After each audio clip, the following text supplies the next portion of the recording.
అనంతపురం జిల్లా రాప్తాడు నియోజకవర్గం చెన్నెకొత్తపల్లిలో వైఎస్ఆర్సీపీ నేతలు రైతు ధర్నా చేపట్టారు. వ్యవసాయ రుణాలు మాఫీ చేయాలని డిమాండ్ చేస్తూ రాప్తాడు నియోజకవర్గ వైఎస్ఆర్సీపీ సమన్వయకర్త తోపుదుర్తి ప్రకాష్ రెడ్డి ఆధ్వర్యంలో నిర్వహించిన ఈ రైతు మహాధర్నాలో స్థానికులు, రైతులు పెద్ద సంఖ్యలో పాల్గొన్నారు. ముఖ్య అతిథిగా వైఎస్ఆర్సీపీ ఎమ్మెల్యే ఆర్కే రోజా హాజరయ్యారు.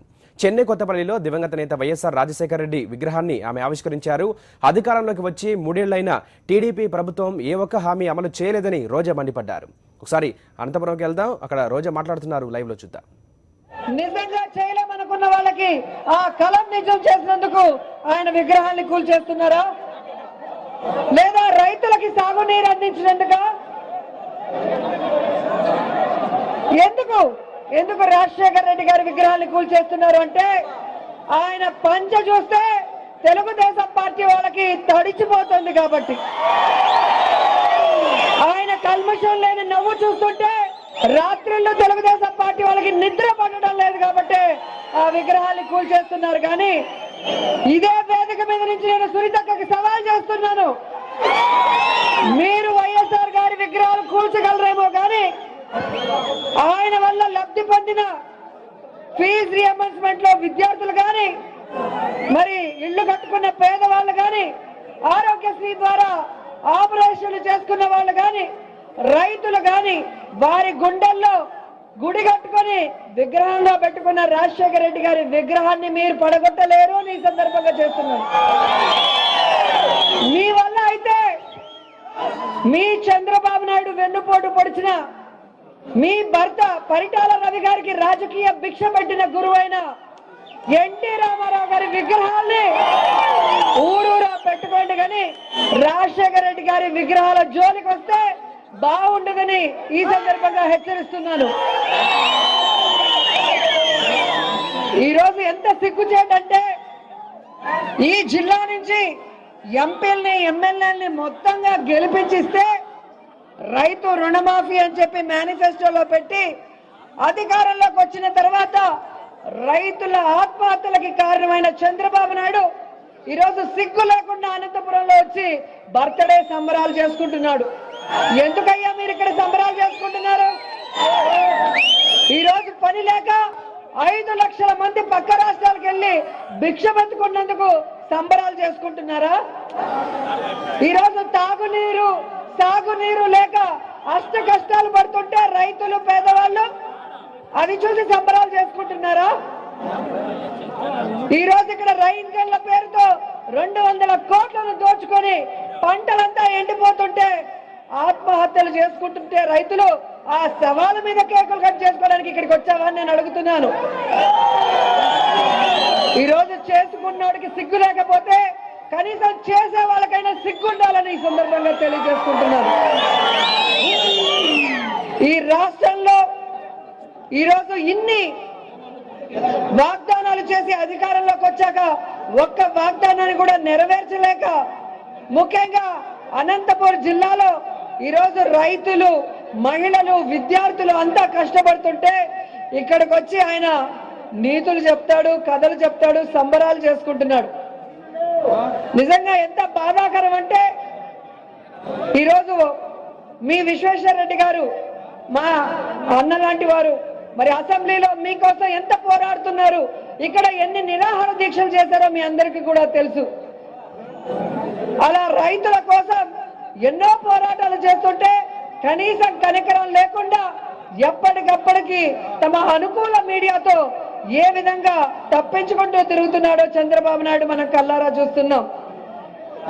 ఈరోజు హిందూపురంలో నీళ్లు లేవని మొన్న మేము గట్టిగా నిలదీస్తే విజయవాడలో నిన్న కేబినెట్ మీటింగ్ లో నారాయణ గారి మీద మండిపడ్డ చంద్రబాబు నాయుడు అని వాళ్ళ అనుకూల మీడియాలో చెప్తారు.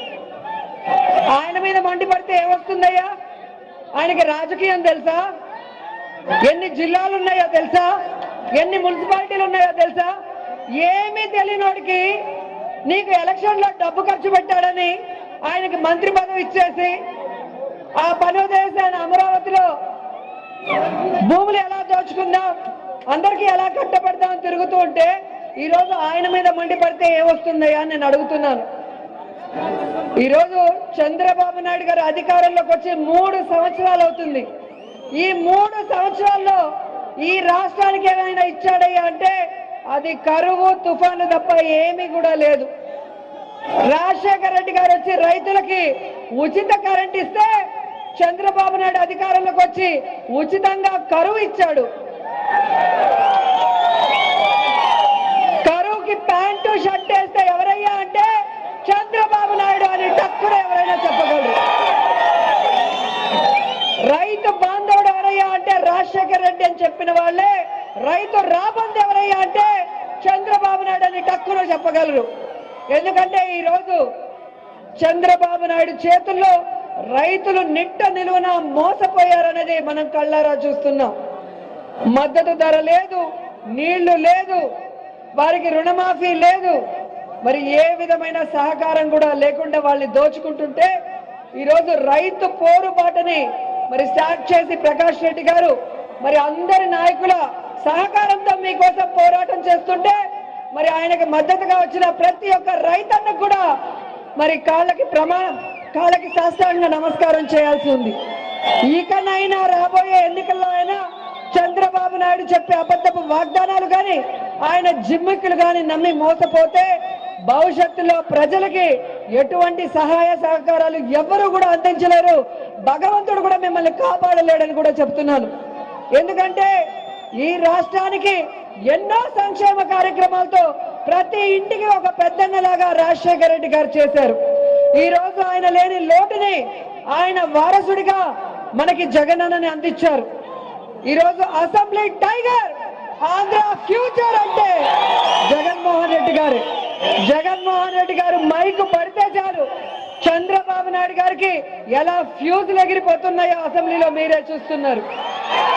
కాబట్టి రాయలసీమ పౌరుషం, వైఎస్ఆర్ గారి రక్తాలు ఉరకలేస్తున్న మన పొలిటికల్ సూపర్ స్టార్ జగనన్నే మళ్ళీ రాజన్న రాజ్యాన్ని తీసుకెళ్లిన నాయకుడు. కాబట్టి మీరందరూ కూడా జగనన్న ముఖ్యమంత్రి అయ్యేంత వరకు ఎన్ని కేసులు పెట్టినా ఎన్ని భయాలు సృష్టించినా ఎవ్వరూ కూడా భయపడాల్సిన అవసరం లేదు.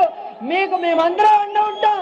అలాగే మన అన్న జగన్మోహన్ రెడ్డి గారు కూడా అండగా ఉంటారని కూడా ఈ సందర్భంగా తెలియజేసుకుంటున్నాను. ఇక ముఖ్యంగా ఈ ప్రాంత మంత్రి గారైన సునీతమ్మకి కొన్ని చెప్పుకోవాలనుకుంటున్నాను.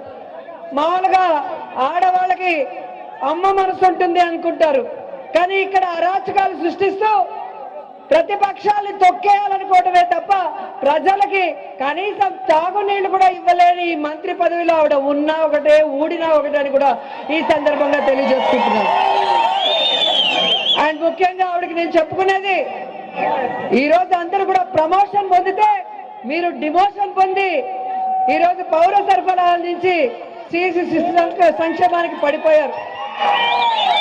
కనీసం డ్వాక్రా గ్రూపులకి మంత్రిగా వచ్చిన మీరు, మీకు దమ్ము ధైర్యం ఉంటే చంద్రబాబు నాయుడుతో పోరాడి మన ఆడపడుచులు అక్క చెల్లెలైన డ్వాక్రా సంఘాలకి 14,000 కోట్ల మాఫీ చేయగలిగితే నువ్వు మంత్రిగా ఉంటే కూడా మేము అభినందిస్తాం. అలాగే ఈరోజు అంగన్వాడీ కేంద్రాలకు కూడా మీరు మంత్రి గారు, నిజంగా మీ వల్ల అయితే మీకు డెడ్ లైన్ పెడుతున్నాం, 1 నెల రోజులు చంద్రబాబు నాయుడు గారితో పోరాడి చిన్న పిల్లల తినే బాలామృతాన్ని మళ్ళీ వాళ్ళ నోటికి అందించాలని కూడా ఈ సందర్భంగా కోరుకుంటున్నాం. ఒక మహిళగా డ్వాక్రా అక్క చెల్లెళ్ళు, అంగన్వాడీ వాళ్ళు, ప్రెగ్నెంట్ లేడీస్, అలాగే పిల్లలందరూ కూడా నిన్ను ఎదురు చూస్తున్నారు. అది చేయలేనప్పుడు 1 నెల రోజుల్లో మీరు రాజీనామా చేస్తారన్న గౌరవంగా ఉంటుంది, కానీ మంత్రిగా కొనసాగడం వల్ల ఎటువంటి ఉపయోగం లేదని కూడా ఈ సందర్భంగా తెలియజేసుకుంటున్నాను. 20 రోజులుగా లోకేష్ గారి కామెడీ చూసి చూసి మనం అలసిపోయాం. పప్పు అని గూగుల్లో కొడితే ముద్దపప్పుతో పాటు లోకేష్ గారి ఫోటోలు కూడా రావడం చూస్తే ఇతను ఏ విధంగా ఈ రాష్ట్రానికి మంత్రిగా రాబోయే కాలంలో ముఖ్యమంత్రిని చేయాలని కూడా కలలు కంటున్నాడు చంద్రబాబు నాయుడు. కనీసం జయంతికి వర్ధంతికి కూడా తేడా తెలియని ఒక అసమర్థ మంత్రి ఈ రోజు రాష్ట్రంలో మన నెత్తిన రుద్దాడు చంద్రబాబు నాయుడు. ఈ రోజు శ్రద్ధాశక్తితో అనడానికి శ్రద్ధాంజలి ఘటిస్తున్నానంటాడు తెలుగుదేశం పార్టీకి. అలాగే నేను పంచాయతీరాజ్ రూరల్ డెవలప్మెంట్ మంత్రిని ఎందుకు అయ్యానయ్యా అంటే తాగునీటి సమస్యను సృష్టించడానికే అంటాడు. ఇలాంటి వాళ్ళని పప్పు అనక ఇంకేమనాలో ఒకసారి ఆలోచించండి. ఈరోజు ఆయన గురించి సోషల్ మీడియాలో పెడుతున్నారని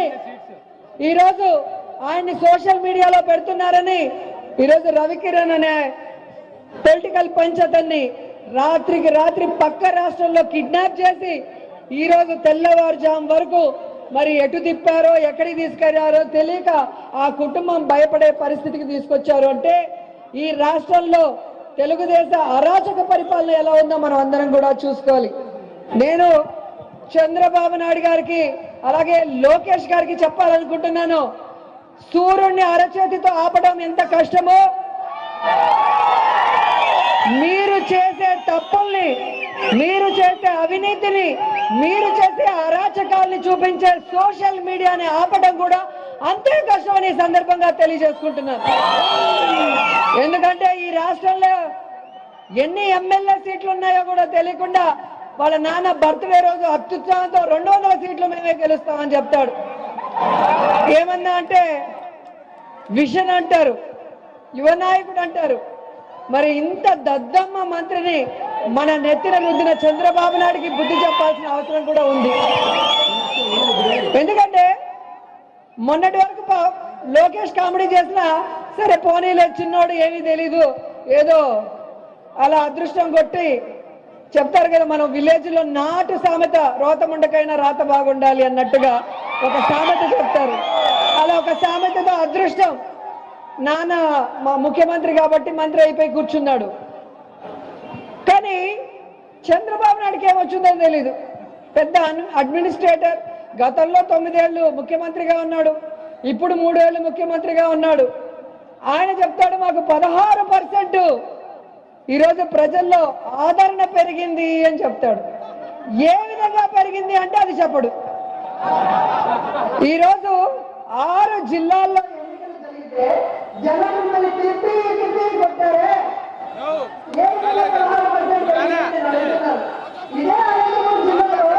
వైఎస్ఆర్ కాంగ్రెస్ పార్టీ ఎమ్మెల్సీగా పట్టభద్రులు అంటే మేధావులు, మహిళలు, యువత వేసిన ఓట్లతో బంపర్ మెజార్టీతో గెలిచారు గోపాల్ రెడ్డి గారు.